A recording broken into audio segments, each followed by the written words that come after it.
সূচক ধারার 4 নম্বর ভিডিও থেকে সবাইকে স্বাগতম। তো আজকের ভিডিওতে আমরা নতুন আরেকটা ম্যাথ শিখবো এই সূচক ধারার। তো আমরা এই পার্ট 1, 2, 3 তে অলরেডি ডিফারেন্ট কিছু টাইপের ম্যাথ আমরা শিখছি ফর্মুলা সহ। তো সেই ফর্মুলাগুলো ইউজ করেই আমরা নতুন আরেকটা ধারা কিভাবে যোগফল বের করতে পারি সেটা দেখবো। তো এখানে দেখেন একটা ধারা লেখা আছে, একটু ভিন্ন আছে, আগের যে ম্যাথগুলো করছি সেটার সাথে এই ধারাটা ভিন্ন, যে 1 cube by factorial 1, 2 cube by factorial 2 plus 3 cube by factorial 3 plus হচ্ছে 4 cube by factorial 4, এভাবে প্লাস ইনফিনিটি পর্যন্ত ইকুয়াল হচ্ছে 5e। এটা হচ্ছে আমাকে প্রমাণ করতে হবে। তো এখন দেখেন এইখানে লবের যে ভ্যালু সেটা একটু ভিন্ন। এখানে এই লবের ভ্যালুটার উপর কিউব আছে, আর হরের যে ভ্যালুটা আছে ফ্যাক্টোরিয়াল 1, ফ্যাক্টোরিয়াল 2, ফ্যাক্টোরিয়াল 3, ফ্যাক্টোরিয়াল 4, এইটার সাথে আমরা আগেই পরিচিত। তো এটা যখন আমরা সলিউশন করব,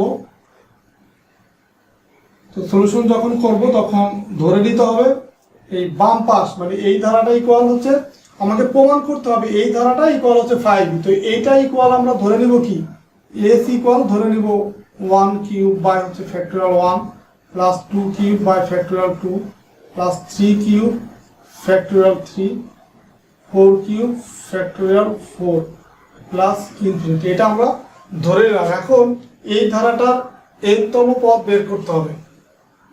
আমরা এখানে আলাদা আলাদাভাবে প্রত্যেকটা ধারা এই লবের জন্য বা হরের জন্য না বের করে এখানে আবার একবারে আমি করতেছি। তো আপনারা এই ম্যাথগুলো প্র্যাকটিস করার পরে যখন এটা বুঝে ফেলবেন তখন একবারেই করতে পারবেন। আলাদা আলাদাভাবে ধারার n তম পদ বের না করে একবারে লিখতে পারবেন প্রদত্ত ধারার n তম পদ ইকুয়াল। এখন এখানে খেয়াল করেন এই 1 ধরেন আমি যে পাওয়ার যেটা আছে এই কিউব, প্রত্যেকটার উপরে যে কিউব আছে সেটা আমি যদি বাদ দিই তাহলে ধারাটা কি হয় 1 প্লাস 2 প্লাস 3 প্লাস 4। তো যদি ধারা এরকম হয় 1 প্লাস 2 প্লাস 3 প্লাস 4 এরকম যদি সমান্তর ধারা হয় সেই ক্ষেত্রে সেই ভ্যালুটা সেটার ধারার n তম পদ কি হয় n। কিভাবে এটা আমি আবার একটু করে দেখাচ্ছি। যদি এরকম হয় 1 প্লাস 2 প্লাস 3 প্লাস 4 প্লাস হচ্ছে এরকম যদি অসীম পর্যন্ত যেতে থাকে, এটা প্রথম পদ কি এ, আর এটা হচ্ছে একটা সমান্তর ধারা। তো সমান্তর ধারা যদি হয় সেক্ষেত্রে আমরা কি লিখতে পারি, n তম পদ ইকুয়াল লিখতে পারি a plus n-1 into D. এর মান কত 1 মানে প্রথম পদ, n-1 আর ডি মানে কি এই দুইটা পদের ব্যবধান মানে পার্থক্য, সেটাও কত 2 - 1 কত হয় 1। তার মানে 1 প্লাস n-1 হয়, এটা কাটা যায় থাকে কি n-তম পদ কি n। দেখেন আমরা এর 3 নম্বরে যে ম্যাথটা করছি সেখানে কি ধারাটা এখানেই কিন্তু 1 প্লাস 2 প্লাস 3 প্লাস 4 ছিল। সেই ক্ষেত্রে আমি এই সূত্র ব্যবহার করছি, এইটা ইকুয়াল এই যে n ইকুয়াল, এইখানে আমরা সূত্র ইউজ করছি কি n into n plus 1 by হচ্ছে 2। এইখানে আমরা সেটা কেন পাবো না, কারণ এখানে লবে ডিরেক্ট এরকম কোনো ধারা নাই। আমরা এই আলাদা আলাদাভাবে পদগুলো যোগ করে আমি এই ধারাটা পেয়েছি, আর সেই ক্ষেত্রে আমরা এই সূত্রের মাধ্যমে করতে হবে এটা। তো এখানে আমি পেলাম n, আর উপরে যেহেতু কিউব আছে আমরা কিউব বাদ দিয়ে মানে এই পাওয়ারটা বাদ দিয়ে হচ্ছে এই n-তম পদ পেয়েছি n। তো সেটা যেহেতু উপরে কিউব আছে আমি এখানে কিউব দিয়ে দিতে হবে। আর নিচে দেখেন নিচে 1 2 3 নিচেও সেম আছে। তো নিচের ক্ষেত্রে কি ফ্যাক্টরিয়ালটা বাদ দিয়ে যদি আমি চিন্তা করি সেক্ষেত্রে নিচের ধারাটা n-তম পদ হয় n, আর যেহেতু ফ্যাক্টরিয়াল আছে ফ্যাক্টরিয়ালটা দিয়ে দিলাম। মানে এই ধারাটার n-তম পদ বের করার ক্ষেত্রে উপরেরটার ক্ষেত্রে পাওয়ারটা বাদ দিয়ে চিন্তা করব, নিচেরটার ক্ষেত্রে ফ্যাক্টরিয়ালটা বাদ দিয়ে চিন্তা করব। দেন n-তম পদ যেটা পাবো n, সেটার উপরেরটার সাথে কিউব যেহেতু আছে কিউব দিয়ে দেবো, নিচেরটার সাথে যেহেতু ফ্যাক্টরিয়াল আছে ফ্যাক্টরিয়াল দিয়ে দেবো। তো এখন আমার এই n-তম পদ প্রদত্ত ধরেন এটা বের করার ক্ষেত্রে আমার আরেকটা জিনিস খেয়াল রাখতে হবে যে উপরে মানে লবে আমি n রাখতে পারবো না। তো সেই n-টাকে বাদ দিতে হয়। বাদ দেওয়ার জন্য আমি কি করতে পারে সেটা দেখেন, n যেহেতু কিউব আছে তার মানে এখানে n একটা n কে আমি বাইরে নিয়ে আসলাম, দেন n স্কয়ার বাই হচ্ছে কি এই n-টাকে যদি কমন নেই n ফ্যাক্টরিয়াল n-1 হয়। যখনই আমি এটাকে কমন নেব তবে এখান থেকে একটা 1 মাইনাস হবে, তো সেটাই যে n-1। এখন এটা কাটা যায়, উপরে থাকে কি n স্কয়ার বাই হচ্ছে n-1, এটা হচ্ছে ফ্যাক্টরিয়াল। এই নিচেরটা থাকে এইরকম।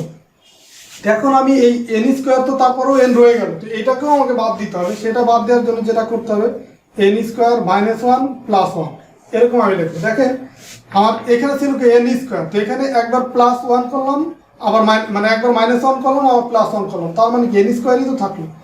তো জাস্ট আমার এনটাকে বাদ দেওয়ার স্বার্থে আমি এটা করতেছি, এন মাইনাস ওয়ান ফ্যাক্টরিয়াল। তো দেন দেখেন এটাই কল লেখা যায় কি, যদি আমি এই এ স্কোয়ার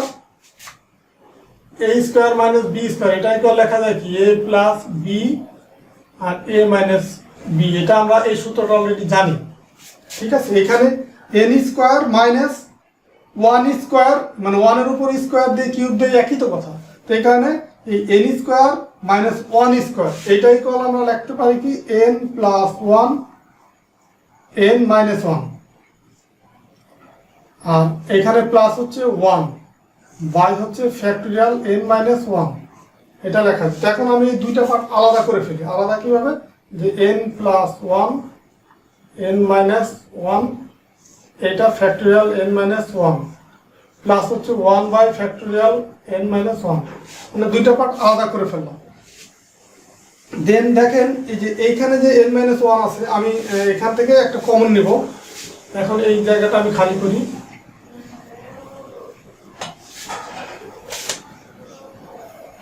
যে এইখান থেকে এইখানে যাবে N plus one n minus one, নিচে থাকবে কি, যদি আমি এন মাইনাস ওয়ানটাকে কমন নেই বা ফ্যাক্টরিয়ালের বাইরে নিয়ে আসি, তো এখানে থাকে ফ্যাক্টরিয়াল এন মাইনাস টু হবে। টুটা কীভাবে আসলো, এন মাইনাস ওয়ান তো অলরেডি আছেই, আরও একটা ওয়ান মাইনাস যদি হয় তাহলে কি হবে, এন মাইনাস টু হবে প্লাস হচ্ছে one by N minus one, এটা ফ্যাক্টরিয়াল।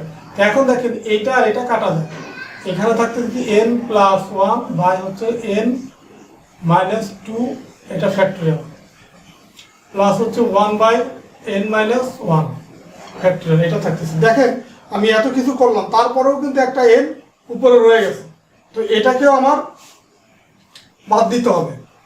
তো বাদ দেবো কীভাবে, দেখেন এই নিচেরটার সাথে আমি মিলাইতে হবে। এই এন মাইনাস টু আছে উপরেও যদি কোনোভাবে আমি এন মাইনাস টু আনতে পারি তখন কিন্তু বাদ দিতে পারবো।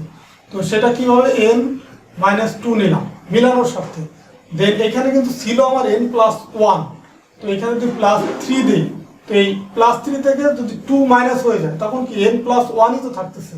যে এটাকে যদি আমি প্লাস থ্রি থেকে মাইনাস টু করে দিই তখন কিন্তু পূর্বেরটা ফিরে যাওয়া হচ্ছে, তার মানে এটাই কল এটা লেখা যায়। যে নিচে থাকবে কি factorial N minus two plus one by factorial N minus one. এখন দেখেন এইটাকে আবার আমি দুইটা ভাগে ভাগ করতে পারি, যে এইটাকে আর এটাকে। দেখেন এন মাইনাস টু নিচে আসবে কি, এখানে আমি একবারে করি, এই এন মাইনাস টু আমি এন মাইনাস টু দাম আলাদাই করি বোঝার সুবিধা আছে, প্লাস হচ্ছে কি হয় three by factorial N minus two plus হচ্ছে one by factorial N minus one. দেখেন জাস্ট এই অংশটাকে আমি আলাদা করে নিলাম, এই যে এইটুকু আলাদা আর এইটুকু আলাদা করে নিলাম। এখন হচ্ছে এন মাইনাস টু নিচে থাকবে কি, এন মাইনাস টু যদি আমি বাইরে নিয়ে আসি ফ্যাক্টরিয়ালে, তার মানে এখানে এন মাইনাস থ্রি হবে, মানে মাইনাস টু তো অলরেডি আছে, আরও একটা যদি ওয়ান মাইনাস হয় তার মানে কি এন মাইনাস থ্রি হয়, প্লাস হচ্ছে three by N minus two plus হচ্ছে one by N minus one factorial. এখন এটা আর এটা কাটাকাটি যায়, থাকে কি এখানে one by N minus three factorial plus হচ্ছে three by N minus two factorial one by N minus one factorial. এটাই হচ্ছে আমার এই প্রদত্ত ধারার এনতম পদ। এখন এই জায়গাটা আমি খালি করি একটু, যেহেতু আমার জায়গা স্বল্পতা। তো এখন আমি এন এর value N equal one two three বসিয়ে পাই, কি পাই, টি ওয়ান ইকুয়াল কি পাবো, দেখেন এন এর ভ্যালু যদি আমি ওয়ান বসাই তখন কি হয়, one by one minus three plus three by one minus two plus one by one minus one, এরকম হয় না। তো এটা ইকুয়াল কি হয়, এটা আচ্ছা এখানে আমি আর একটু বোঝানোর সুবিধা তার একটু ভেঙে করি, ওয়ান বাই ফ্যাক্টরিয়াল কি হয় মাইনাস টু প্লাস হচ্ছে three by factorial minus one plus one by factorial zero হয়। তো এইটা ইকুয়াল কি লেখা যায়, এই যদি কোনো ফ্যাক্টোরিয়ালের ভিতরে মাইনাস চলে আসে সেটা যদি নিচে থাকে এটা টোটালটা ইকুয়াল 0 লেখা যায়, প্লাস এটাও যেহেতু ফ্যাক্টোরিয়াল মাইনাস আছে এটাও 0 লেখা যায়, প্লাস হচ্ছে ফ্যাক্টোরিয়াল 0 এর ভ্যালু হচ্ছে 1। দেখেন 1 বাই ফ্যাক্টোরিয়াল 0, এই ফ্যাক্টোরিয়াল 0 ইকুয়াল যেহেতু 1 তার মানে এটা লেখা যায় 1। আবার t2 ইকুয়াল লেখা যায় কি 1 বাই ফ্যাক্টোরিয়াল 2 মাইনাস 3, দেখেন এই যেখানে জাস্ট n এর ভ্যালু 2 বসাইছি, plus 3 by factorial 2 minus 2 plus হচ্ছে 1 বাই ফ্যাক্টোরিয়াল 2 মাইনাস 1। তো এটা ইকুয়াল আবার কি লেখা যায়, আচ্ছা এটা আমি এইখানেই লিখি, দেখেন এইখানেও কিন্তু আমার মাইনাস থাকতেছে, -1 হচ্ছে, তার মানে এটা ইকুয়াল 0 হয়ে যায় এই পূর্বেরটার মতো। দেন এই 2 মাইনাস 2 তার মানে এখানে হয় ফ্যাক্টোরিয়াল 0, ফ্যাক্টোরিয়াল 0 ইকুয়াল হয় কি এই ফ্যাক্টোরিয়াল 0 ইকুয়াল 1, তার মানে এখানে হয় 3 বাই 1, তার মানে 3 লেখা যায়,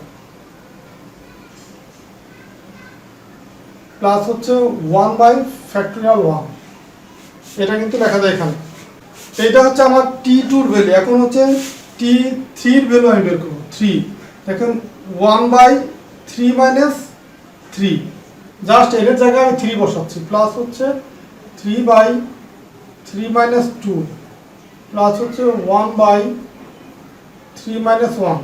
তো এটা এখন কি হয়, এই 3 মাইনাস 3 তার মানে ফ্যাক্টোরিয়াল 0, ফ্যাক্টোরিয়াল 0 হলে সেটার ভ্যালু কত 1, তার মানে এখানে হয় 1 প্লাস 3 বাই ফ্যাক্টোরিয়াল, এই 3 থেকে 2 মাইনাস গেলে কত থাকে ফ্যাক্টোরিয়াল 1, প্লাস হচ্ছে 1 বাই ফ্যাক্টোরিয়াল, এখানে তো ফ্যাক্টোরিয়াল আছে, ফ্যাক্টোরিয়াল 3 থেকে যদি 1 মাইনাস হয় ফ্যাক্টোরিয়াল 2 থাকে। তারপরে দেখেন t4 ইকুয়াল কি হয় 1 বাই ফ্যাক্টোরিয়াল 4 মাইনাস 3, জাস্ট এখানে n এর জায়গা 4 বসাচ্ছি, প্লাস হচ্ছে 3 by 4 minus 2 plus 1 by 4 minus 1। তো দেখেন 4 মাইনাস 3 তার মানে কি 1 বাই ফ্যাক্টোরিয়াল 1 প্লাস হচ্ছে 3 বাই ফ্যাক্টোরিয়াল 2 প্লাস হচ্ছে 1 বাই ফ্যাক্টোরিয়াল 3। এইভাবে করে কন্টিনিউয়াস যেতে থাকবে, আমি এরকম 2টা বা 3টা লাইন এরকম দিয়ে দেব। তো এখন t1 t2 t3 t4 সব আমি পেয়ে গেছি। এখন হচ্ছে আমার প্রদত্ত ধারাটির যোগ করব, প্রদত্ত ধারাটির যোগফল।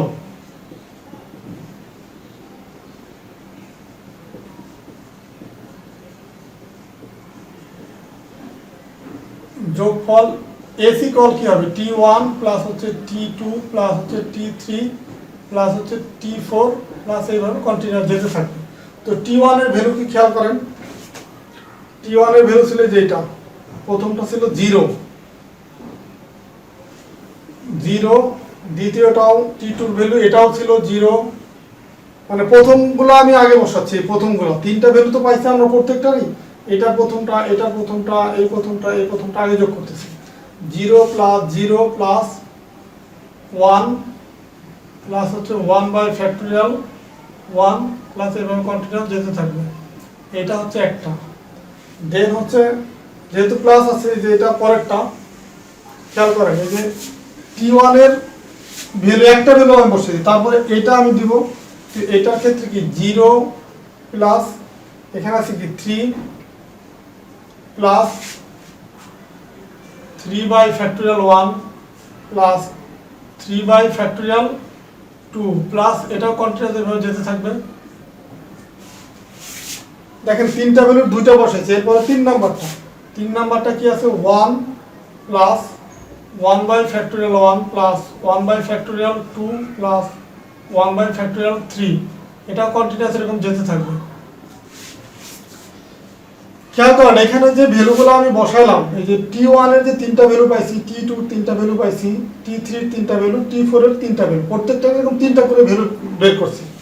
তো যেহেতু nতম পদের ক্ষেত্রে 3টা ছিল এই কারণে 3টা করে ভ্যালু পেয়েছি। এখন এই আমরা এইটার যোগ করার ক্ষেত্রে প্রত্যেকটার প্রথম ভ্যালু আমি যোগ করছি, t1 এর প্রথম, t2 এর প্রথম, t3 এর প্রথম, প্রথমটা লিখছি আগে, দেন হচ্ছে দ্বিতীয়টা, তারপরে তৃতীয়টা, এইভাবে করে আমি যোগ করছি।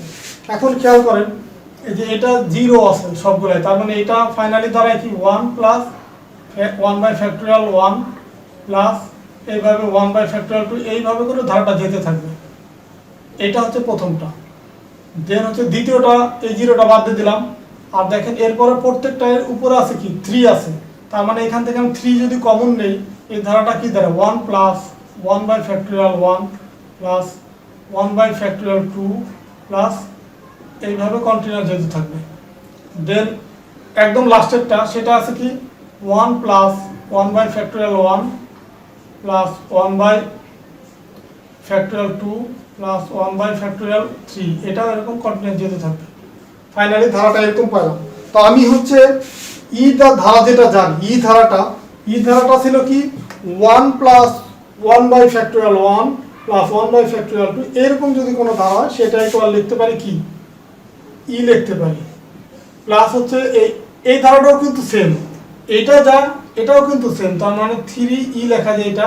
আবার এটাও কিন্তু সেই সেম, যে 1 প্লাস 1/1, তো ধারাটা সেম, তার মানে এটাই করে লেখা যায় তার মানে ফাইনালি আমি এটা হচ্ছে একটা এখানে 3টা, এখানে একটা, টোটাল হচ্ছে 3 আর 1 4 আর 1 5, মানে 5 লেখা যায়। তো দেখেন আমি যে এই ধারাটার যোগফল 5 এটাই আমাকে প্রমাণ করতে বলছে বা দেখা যাবে। তো আমি এই বাম পাশ যোগ করে আমি টোটাল পেলাম কি 5, ডান পাশেও আছে 5, তার মানে এটা হচ্ছে কি প্রমাণিত। এটাই হচ্ছে অ্যান্সার। তার মানে আমি এই বাম পাশ পেলাম 5 আর ডান পাশেও আছে 5, মানে লেফট হ্যান্ড সাইড আর রাইট হ্যান্ড সাইড সমান, তার মানে এটা প্রমাণিত। এটাই হচ্ছে আমার এই সূচক ধারার যে 4 নম্বর ভিডিও। এই ভিডিওতে আমরা আগের যে ম্যাথগুলো করছি তার থেকে একটু ভিন্ন, তো এইভাবে দেখানোর চেষ্টা করলাম। তো এই চ্যাপ্টারে আমি এই পার্ট 4 পর্যন্ত যে ম্যাথগুলো দেখাইছি এর ভিতরে সব ম্যাথগুলো কমন পড়ে যাবে। অন্য অন্য যে ম্যাথগুলো আছে বইয়ে যে বিভিন্ন সালে আসছে, তো এখানে তো আসলে অনেকগুলো ম্যাথ আছে, সবগুলো ম্যাথ তো একটা একটা করে করা সম্ভব না। তো একটা একটা করে করলে অনেকগুলো ভিডিও হয়ে যাবে, দেখা যায় এক চ্যাপ্টারে 20টা ভিডিও হয়ে যাবে। তো এই কারণে কমন যে নিয়ম যেগুলো ছিল সেগুলো আপনাদেরকে দেখানোর চেষ্টা করলাম। এই পার্ট 1 ছিল সূত্রগুলো, এই সূচক ধারা। পার্ট 2, 3, 4 এই 3টা ভিডিওতে আমি এই ডিফারেন্ট নিয়মের ডিফারেন্ট ধারার কিছু ম্যাথ আমি দেখালাম। তো আশা করি এই 3টা ভিডিওতে যে ধারার ম্যাথগুলো আমি দেখাইছি এগুলো যদি আপনারা মনোযোগ দিয়ে দেখেন বা যদি খাতায় লিখে যদি নিজেরা প্র্যাকটিস করেন, তাহলে আশা করি এই সূচক ধারা আরও যে ম্যাথ আছে সেগুলো আপনারা অনায়াসে করতে পারবেন। তো সবাইকে ধন্যবাদ ভিডিওটা শুরু থেকে শেষ পর্যন্ত দেখার জন্য। তো বরাবরের মতো যদি ভিডিওটা ভালো লাগে আপনারা আমার চ্যানেলটা সাবস্ক্রাইব করে রাখবেন বা ভিডিওতে লাইক দিবেন বা কমেন্টস করে আপনাদের মতামত জানাবেন। আর আমার এই ম্যাথ লার্নিং ক্লাস এই সেম নামে একটা ফেসবুক গ্রুপ আছে এবং একটা ফেসবুক পেজ আছে, তো আপনারা সেখানেও ফলো দিয়ে রাখতে পারেন, তাহলে সেখানেও আপনারা এই ভিডিওগুলো বা এই ম্যাথ রিলেটেড নতুন নতুন আপডেট পাবেন। তো ঠিক আছে, সবাই ভালো থাকবেন, সুস্থ থাকবেন, দেখা হবে পরবর্তী ভিডিওতে।